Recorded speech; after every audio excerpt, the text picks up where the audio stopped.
I'm going to do this Q&A if it kills me. This is third time, and I've got a question. I've got a question about this, so it's quite relevant. So, first one I recorded, I was sat in cab, and it's quite sunny today. It's a gorgeous day. Hope it's been sunny where you are. And I can't find my nice glasses, so I've got these pound glasses. The problem is the sun reflects off them, and it's like when I've watched footage back, it's distracting, it's very dazzly. So then I come back, do it again, glasses on and off, because I need them to read questions, and it was going alright, got halfway through, but then my phone keeps ringing. I need to turn my phone off. That's what I'm going. Well, I'm turning volume down, and I'm going to get on with it. Right, this is absolutely no waffle, no rubbish. I am not a YouTube. Well, there's going to be waffle because I can't help but waffle. But I'm not an expert. By no means. There's people on YouTube that are far better than me. But what I have is an extraordinary set of skills. Is that what it says? I have a special set of skills. I've got no special set of skills. But what I've got, turn my mic round. Hello, testing. Is I've lost track already. You know when your brain's just not working some days? I'm having that today. I might scrap it. I just ought to scrap it, really. I'm not. I'm going to do it. Let's do it. Yeah, I'm not an expert YouTuber, but I have learnt a lot. I'm doing alright. I'm making a living out of it. It's all good, hunky-dory. And I talk to lots of YouTubers. So I'm going to answer these questions absolutely honestly. No messing about. Right, here we go. Bear in mind, this is like the third time I've done this, so I'm getting a bit sick of it. All these people with your bloody questions. Who do you think? Anyway, Julie and Phil, paraphrasing your question, they were asking about music because on a video recently on the main channel, the link is in the description to my main channel, I used a track by Elbow, and I've used lots of famous tracks on my videos, and people say, what about copyright with that? Well, there's a way around it, and what you do is you license it, but you have to pay to license it. That doesn't mean to say you can license any song, but there is a website where there's a lot of songs on. There's probably a few thousand famous songs, and you can choose one of those songs and license it. That's where I got that Elbow track from. That's a site called Lickd, lickd.co, not .co.uk. It's a funny spelling, one of these trendy spellings. You pay. Now the thing is, I'm on a legacy plan because I've had it before they all went fancy, so it might be more expensive now, but I pay £10 a month for the privilege of being a member, and then when I want to license a specific track, I pay an extra £10 for that track, but obviously it's got to be one that's on their database, and you've got to download that version, and it's a lot of faffing. You've also got to put like disclaimers in your descriptions, so it's alright, but that's if you want famous songs. You can put famous songs on your videos, but you'll get demonetized on it.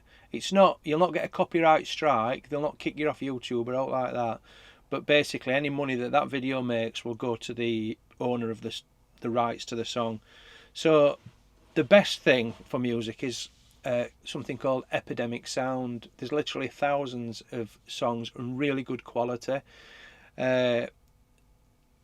Link in description. I'm going to put links to everything. And they're affiliate links. So if you purchase anything from any of these links, I will get a tiny little commission. Really is genuinely tiny, and you won't pay anything extra. But it's a way that you can support my channel for all this amazing advice that I'm giving you. Do you know what I mean? It's not costing you out this. I was going to do a course, and then you look at what people are selling these courses for. I'll tell you what's made me start with this. I'm going to go off on a waffle.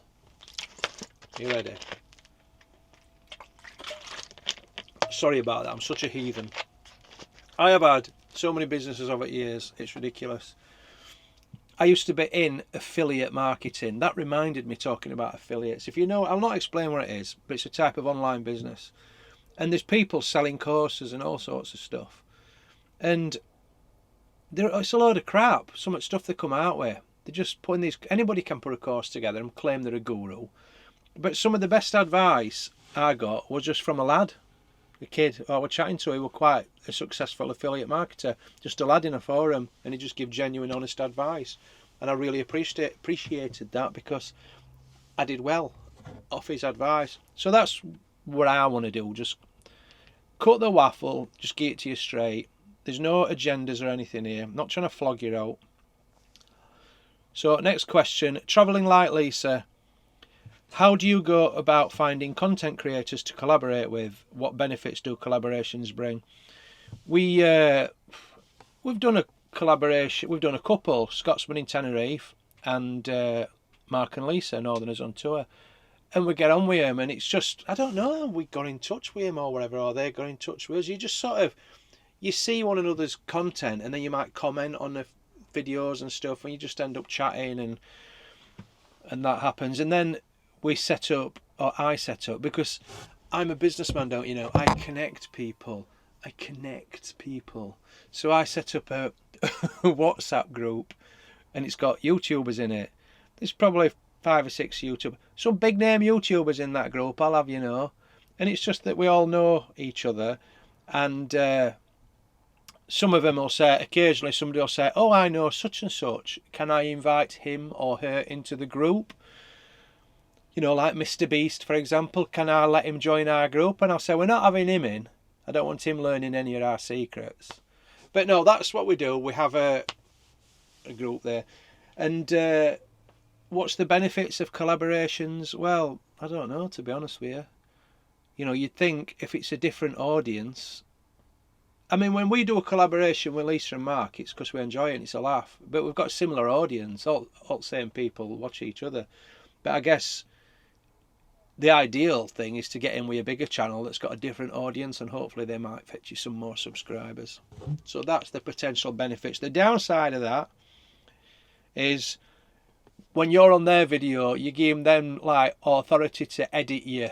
Now, when I edit myself, most of my video footage is 3 hours long, and I condense it to about 30 minutes. That's because I'm cutting out all times when I look fat, or like with my double chins, or when I make a fool of myself.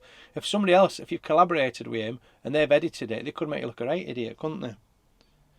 Oh, my phone's ringing again. This is what's been happening. So I'll have to ring them back. Brad Cook, ever thought of doing any visits to Canada's west coast? That's not about YouTube, but yeah, I'd love to go to Canada. Brad, Vancouver, yeah, it sounds wonderful, and it would make great videos. Yes, the more you make, the better they're getting. Oh, thank you, mate, I appreciate that. That's very kind of you. Rachel Shona Haig, it's the talking to camera when I'm on my own I can never get a feel for. It's same for everybody. It is for me. Like I said, this is third attempt to doing this.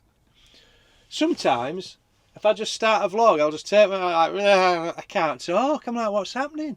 You know, when your words just can't talk, and I get a lot of brain freeze. That's quite a common thing with me.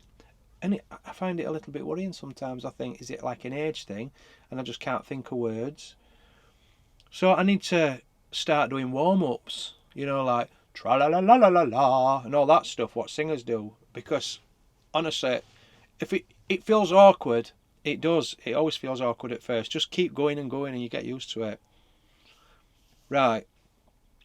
Happy in my auto trail says they want to know about editing and they want a dummies guide. And I'm going to do that, right? I've had loads of questions about editing. What software do you use? I use Adobe Premiere Pro, which is quite pricey. Again, I'm on a legacy package for that. I pay 37 quid a month, I think it is. And I think it's about 57 quid a month. That's a complete rip-off. But it's like the industry standard. And there's me thinking I'm bloody Steven Spielberg here. It's good software. I've got to give them that. But I don't like them as a company. There's free software out there. And I'm going to investigate this. And that's what I'm going to do a tutorial on. There's one that I've been recommended called CapCut. I think I've had a little play with it before. On my phone. Have a look at that. Download the CapCut app. If you're filming on your phone, it looks fairly intuitive. So I'm going to do a video on that where I download it and learn it on camera and edit a real basic video and upload it.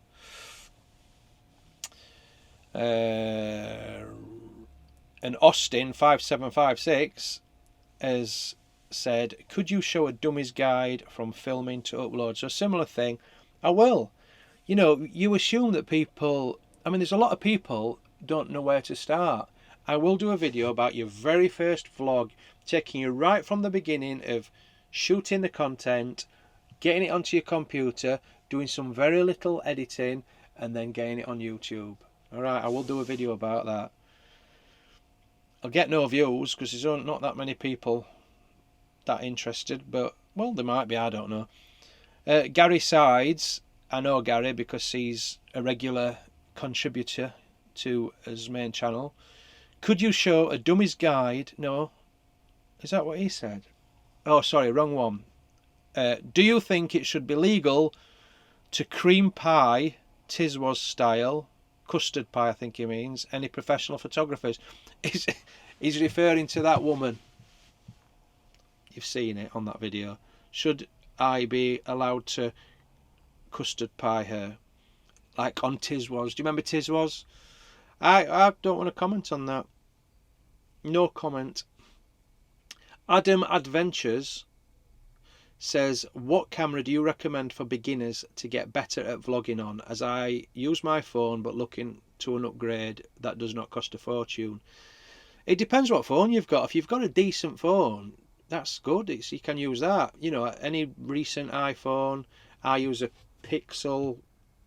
Google Pixel 8 Pro, but my first vlogs were on a Pixel 6, which is about 4-year-old phone, and it were alright.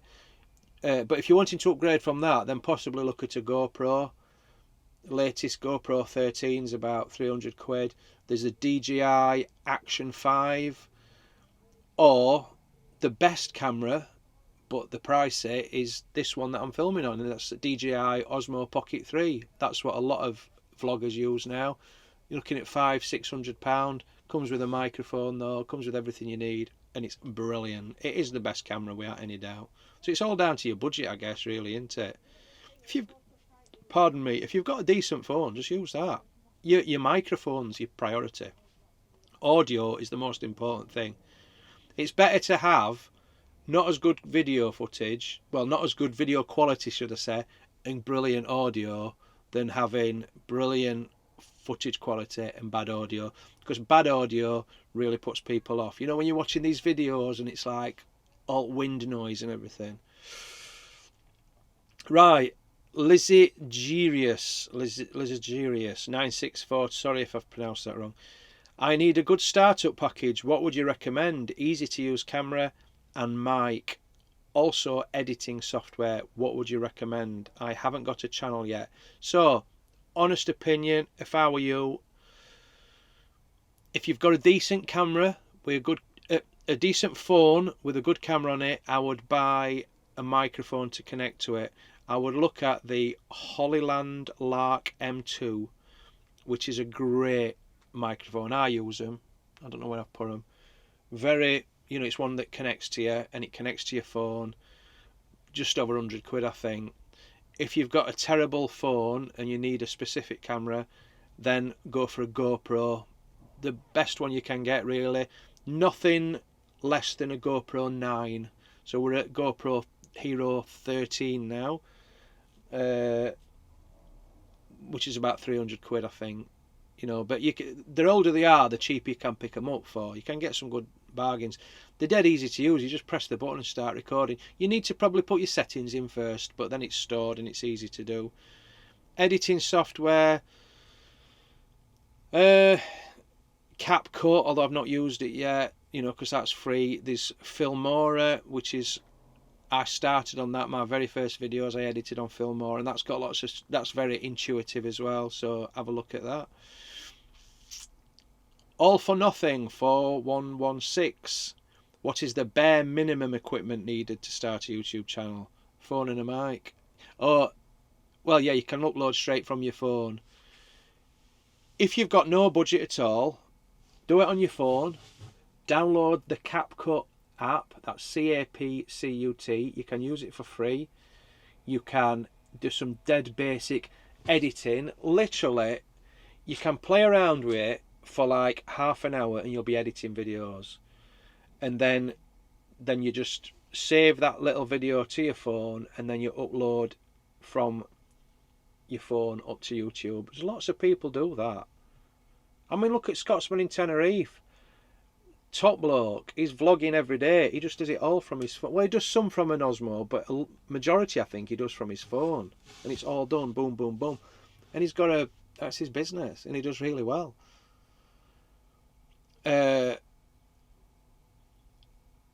Louise Jackson. How many views do you consistently need to get a decent income? Right. It all depends what you class a decent income. Now, I know a load of YouTubers, and I know YouTubers that have full-time jobs and they're happy to earn 2, 3, 4, maybe £500 a month, which is nice, isn't it? Extra bit of income on top of your job. They're not taking it too serious. I know YouTubers that earn thousands to tens of thousands of pounds a month. It's all down to, it's not just down to the number of views, it's down to the length of time that people are watching your videos for, because obviously YouTube put the adverts in, so if you've got longer videos and people are watching them, they're seeing more adverts, so you're earning more from that. Also, another thing that's really important is it depends what type of content you're putting out there. So it's all YouTube users like AI and stuff to establish what your video and what your channel is about. And if your video is reviewing Rolls Royces, then the type of advertiser that you're going to get on that video is going to be luxury items.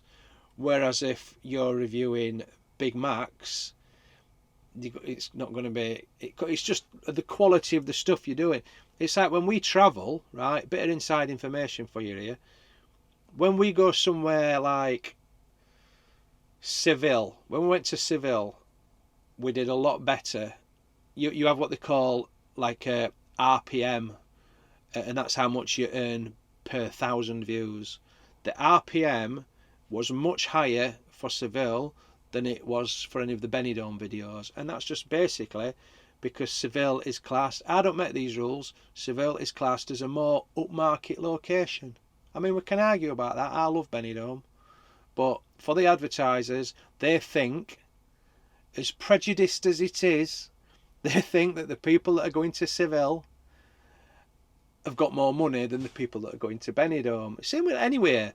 You know, if I did a 50-minute video about Skegness and a 50-minute video about Saint-Tropez, it's no surprise that the Saint-Tropez video is going to pay a lot more money. So that's why a lot of these people review luxury hotels and stuff. And also, like, if you're just ranting and talking like this, rubbish income on this. Maybe if you're doing tech reviews, I'm talking a little bit of tech, I guess. I'm talking about cameras, so you never know. I've lost my questions. Hang on, bear with me. But from my point of view, my views are between 800,000 and 1.2 million a month, and I earn a good income. I'm not going to give me figures away, but it's good. You know, I can do what I want within reason. I'm happy with it. I could probably earn more in the corporate world, but I love what I'm doing. 7-1-Photo asks for some advice on thumbnails and titles. I just started my channel in January this year and want to get more viewers. Well, your thumbnails and your titles are your absolute priority, number one priority, right? Because you could make the best film that's ever been made. You could be Steven Spielberg in disguise, and you've created a masterpiece with all these Hollywood actors. And if your thumbnail's crap, nobody's going to click on it to see it, are they? Your thumbnail is like a movie poster. It's your advertisement for that video.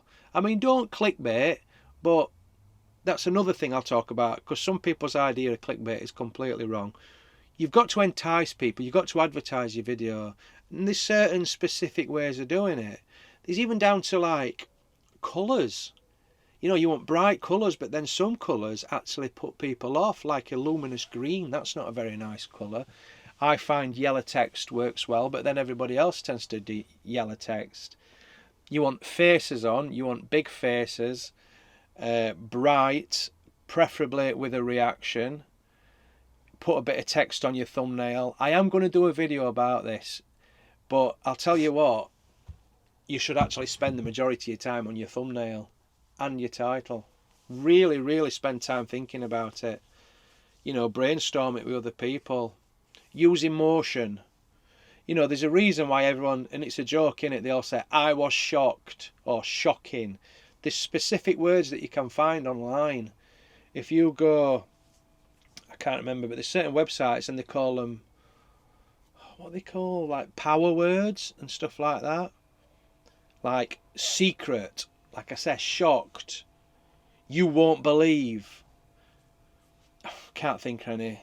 It kicked off. I'm obviously not going to be lying, but something emotional, heartbreaking, the truth. These might not be actual power words. I'm just doing them from the top of my head. But you know, it takes a lot of time. You'll find your niche, but your thumbnail and your title is really, really important. And then after that, if your video's crap, all right, they've clicked on it, but your video is crap, so they've clicked off it. So then YouTube will stop recommending it because they're thinking, oh, nobody's watching. They're clicking on it and then they're clicking off. What are they clicking off for? It must be rubbish. So that's when you've got to learn about editing for retention to keep them looking. And the master of that is Mr. Beast, we talk about, but also Ryan Trahan. Look at his videos. You put one of his videos on and you've just got to watch it. Mr. Mr. Bollen, is it? Ballen. All he does is sat in his studio and he tells stories. But you can't not listen, because you want to know. And that's what your videos have got to be like. And you think, yeah, but I'm reviewing a McDonald's cheeseburger. You've got to find a way of doing it. The struggle is real, I'm telling you. You've got to stand out from the rest. So we'll talk about all this on future videos. Whew. Just for the weekend van life, we have a question. It's about sound. We use DJI mics, one attached to the iPhone. We think the camera is still fairly decent, but can't work. Yeah, I think that's...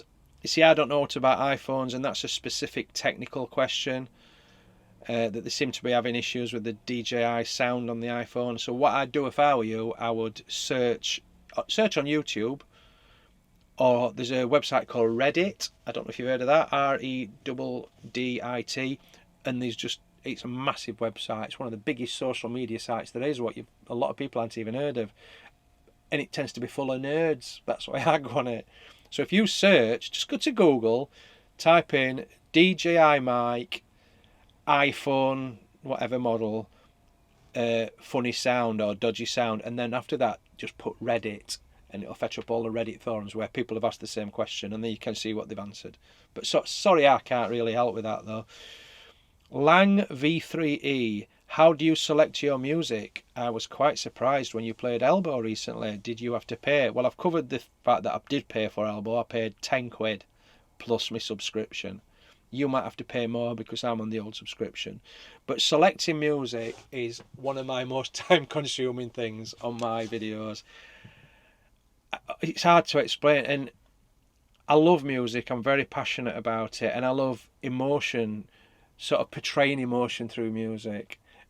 And it's so off-putting on some videos when it might be an emotional scene, and then they put some of this crappy, like almost corporate type elevator music that just don't fit with it. So I use Epidemic Sounds. Epidemic Sounds is brilliant for that because you can search by emotion. So I'll type in somber or melancholy, or I'll type in, if I want something that's like in a minor chord, that tends to be melancholy music or somber. And if I want it to a rhythm, I'll type in, and then you can search the BPM. You can even, if you've got, you'll think to yourself, oh, I want something that sounds like that Kate Bush song, what I love. You type in the name of that song into Epidemic Sounds and it will search for sound-alikes, what you can use. It's brilliant. So that's, I spend forever listening to music, and I'll be watching my footage. So I'll have two screens. I'll be watching my footage, and then I'll be playing different tracks on Epidemic Sound, and I'll think, oh yeah, that goes to it. And then I'll edit to the beat or the rhythm. So you need a basic grasp of music to be able to read time stuff and edit. But that's a bit, you know, going a bit over the top with that, but that's what I do. Knights Van Ventures. James, do you use